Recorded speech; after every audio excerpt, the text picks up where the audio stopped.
Hello दोस्तों, नमस्कार। स्वागत है आपका एग्रीसेव यूट्यूब चैनल पर। आज की इस वीडियो के माध्यम से आपको बतलाएंगे बरबट्टी की उन्नत खेती लॉन्ग बीन्स फार्मिंग। बरबट्टी की आप व्यवस्थित तरीके से यदि आप बरसाती बरबट्टी की खेती करते हैं दोस्तों, तो काफ़ी अच्छा प्रॉफिट आप बरबट्टी की क्रॉप से निकाल सकते हैं। तो सबसे ज़्यादा ज़रूरी है वैरायटी कि यदि आप बरसाती बरबट्टी की खेती कर रहे हैं तो कौन सी किस्म को आपको लगाना चाहिए।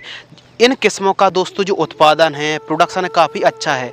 अंकुर की गोमती आती है, ये भी काफ़ी बढ़िया वैरायटी है। सिजेंटा कंपनी की YV7, इसके अलावा NSG लोबिया के नाम से आती है।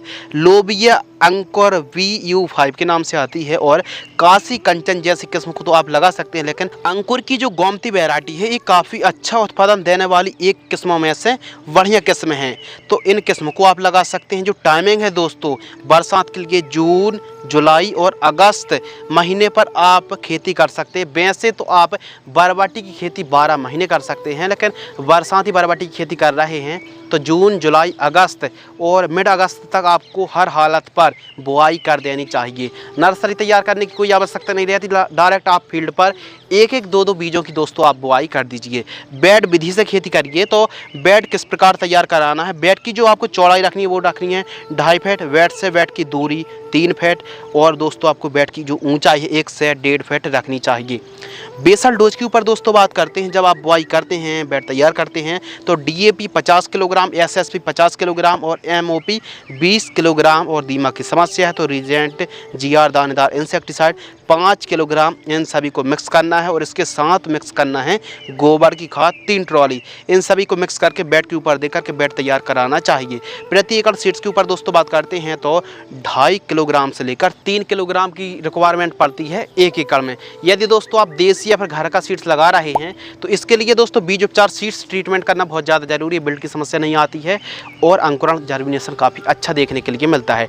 तो इसके लिए बीज उपचार दोस्तों आप ट्राइकोडर्मा 1 किलोग्राम बीजों को 5 ग्राम ट्राइकोडर्मा से बीज उपचार दोस्तों यदि आप करते हैं तो काफ़ी अच्छा रिजल्ट देखने के लिए मिलता है। इससे अंकुरण और जर्मिनेशन काफ़ी बढ़िया देखने के लिए मिलता है। बीज उपचार आपने कर दिया, उसके बाद 40 मिनट तक छांव में सुखाकर सोइंग कर देना चाहिए। डिस्टेंस के ऊपर दोस्तों बात करते हैं कि कितनी दूरी पर हमको बुआई करनी चाहिए। तो पौधे से पौधे की दूरी दोस्तों आपको 2.5 से 3 फीट के आसपास रखनी चाहिए, और पंक्ति से पंक्ति की दूरी 3 फीट के आसपास रखनी चाहिए।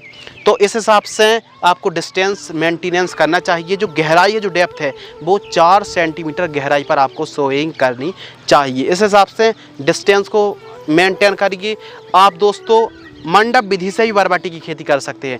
मंडप तैयार करने के लिए बांसों के टुकड़ों की आवश्यकता पड़ेगी। 1 एकड़ में 1200 बांस के टुकड़ों की आवश्यकता पड़ेगी। बंधाई के लिए पैड वायर और रस्सी की आवश्यकता पड़ने वाली है। तो मंडप विधि से भी दोस्तों आप बरबट्टी की खेती कर सकते हैं। बाकी बरबट्टी एक ऐसी फसल है जो कि कम लागत पर, कम देखभाल पर, कम स्प्रे, कम एरीगेशन पर भी बरबट्टी की क्रॉप तैयार हो जाती है, और बरसात के दिनों पर काफ़ी अच्छा उत्पादन देती है बरबट्टी की क्रॉप। तो हमारे किसान भाई यदि ऐसे ही खेत पड़े रहते हैं तो बरबट्टी को भी आप बरसात पर लगाएं और काफ़ी अच्छा प्रॉफिट कमाएं। खेत की तैयारी में भी नॉर्मल तरीके से आप खेत की तैयारी करना है। कल्टीवेटर 10 फीट 2 साल से पहली और दूसरी प्लॉविंग कराना चाहिए, और हैरों की मदद से मिट्टी को भुरभुरी कराएं, और ठीक तरीके से पाटर लगाकर खेत को समतल आपको कराना चाहिए। तो इस हिसाब से, लेकिन हाँ, बरसात के दिनों पर आप खेती कर रहे हैं तो उत्तम जल निकास का प्रबंध होना बहुत ज़्यादा ज़रूरी है। तो इस हिसाब से दोस्तों आपको खेत की तैयारी कराना चाहिए। सभी प्रकार की सॉइल पर आप बरबट्टी की खेती कर सकते हैं। सभी राज्यों पर आप बरबट्टी की खेती कर सकते हैं। सिंचाई यानी इरिगेशन के ऊपर दोस्तों बात करते हैं तो बरबट्टी की क्रॉप यदि आप बरसाती खरीफ सीजन पर बरबट्टी की खेती कर रहे हैं तो ज़्यादा सिंचाई करने की आवश्यकता नहीं होती। लेकिन हाँ, फ्लावरिंग स्टेज पर है, फसल की मुख्य स्टेज है, पानी ना गिर रहा हो तो 10 से 12 दिनों के अंतराल पर सिंचाई करनी चाहिए। खरपतवार नियंत्रण के ऊपर दोस्तों बात करते हैं तो जो वीट कंट्रोल है इसके लिए निराई गुड़ाई सबसे बेस्ट है। मजदूरों की मदद से निराई गुड़ाई करनी चाहिए। फर्स्ट निराई गुड़ाई 35 से 40 दिन, सेकंड निराई गुड़ाई 65 से 70 दिन के आसपास की फसल होती है तो सेकंड निराई गुड़ाई करनी चाहिए। बरबट्टी की फसल पर साफ सफाई बहुत ज़्यादा ज़रूरी है। इस फसल पर यदि हम स्प्रे शेड्यूल के ऊपर बात करें, सबसे बड़ी जो दोस्तों समस्या है वो फल छेदक की समस्या देखने के लिए मिलती है। तो फल छेदक के साथ साथ और भी कौन सी समस्याएं आ सकती हैं, आइए समझते हैं। प्रमुख रूप से दोस्तों अगर हम बात करें लीफ माइनर आता है, सफ़ेद मक्खी, लेट ब्लाइट है, रस्ट है, एफिड जैसिड है, fruit borer, yellow mosaic virus, leaf spot, bacteria wilt और फल मक्खी का प्रकोप देखने के लिए मिलता है। तो बीमारी कई हैं, तो इनका उपाय तो बतलाएंगे दोस्तों। बात करते हैं ड्रिप। तो ड्रिप आप 16 mm इनलाइन ड्रिप लगवा सकते हैं। मल्चिंग पेपर भी आप लगा सकते हैं, 25 माइक्रोन का मल्चिंग पेपर आप लगवा सकते हैं। टॉपिक पर आते हैं, हम बात कर रहे थे स्प्रे शेड्यूल। तो बीमारी कई हैं। जो फर्स्ट स्प्रे है दोस्तों, इन सभी बीमारी को कंट्रोल करने के लिए स्प्रे शेड्यूल चलाना पड़ेगा। और जो स्प्रे शेड्यूल हम आपको शेयर करेंगे, जानकारी शेयर करेंगे, वो 15 लीटर की दर से शेयर करेंगे। फर्स्ट जो स्प्रे है 25 से 30 दिन के आसपास की फसल होती है, तो बायर कंपनी की एंट्राकॉल फंगीसाइड जिसमें प्रोपिनियप 70%, WP फंगीसाइड आती है 40 ग्राम लेना है। और सिजेंटा कंपनी की एकतारा इंसेक्टिसाइड जिसमें थायोथॉक्सोम है, इसको लेना 8 ग्राम। 15 लीटर की दर से स्प्रे करें। सेकंड स्प्रे 45 से 50 दिन, थर्ड स्प्रे 60 से लेकर 70 दिन और वहीं फोर्थ स्प्रे 90 से 100 दिन। एवं फिफ्थ स्प्रे के ऊपर बात करते हैं तो 125 से 135 दिन के आसपास की फसल होती है। अदामा इंडिया कंपनी की 12 जाइट और बायर कंपनी की एंट्राकॉल फंगीसाइड 40 ग्राम 15 लीटर पानी में घोल करके स्प्रे करना चाहिए। तो इस हिसाब से दोस्तों आवश्यकता अनुसार स्प्रे शेड्यूल चलाएं।